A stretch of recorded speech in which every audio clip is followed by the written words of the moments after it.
ఎప్పుడో శారీస్, ఎప్పుడో బ్లౌజెస్ మంచిగా పడుతున్నాయండి. ఇప్పుడు కొంచెం చిక్కాను, ఒక పిసర. ఈసారి ఇంతకు ముందులా కాదు, చిక్కటం లావ్ అవటం. ఇప్పుడు చిక్కానంటే మళ్ళీ మీతో అనిపించుకోను నేను, అరే శైలగా మళ్ళీ లావ్ అయ్యారు అనిపించుకోను. ఒబెసిటీ ఉన్న వాళ్ళకి, నాలాగా ఉన్న వాళ్ళకి నేను చెప్పే ఒక సూచన ఏంటంటే, ఎంత చేయండి, ఏం చేయండి, మీరు ఎంత చిక్కండి, లైఫ్ స్టైల్ చేంజ్ లేకుండా మన కన్సిస్టెన్సీ అది మిస్ అయితే మాత్రం పోయినట్టే. ఎన్ని చేసినా పోయినట్టే. లైఫ్ స్టైల్లో మనం ఏదైతే కనీసం 3 months పెట్టుకోండి, మినిమం 3 months అంటే అర్థం చేసుకోండి 1 year మ్యాక్సిమం అని. సో ఈ లోపు ఏంటంటే ఒక లైఫ్ స్టైల్ని మనం అలవాటు చేసుకోవాలి, అడాప్ట్ చేసుకోవాలి.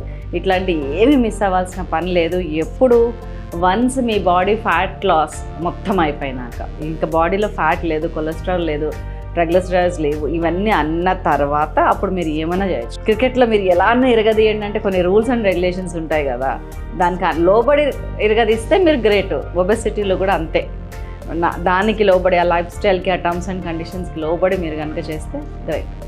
ఇంకెప్పటికీ మనకి ఎలాంటి హెల్త్ ఇష్యూస్ రావు. అదాస్తు.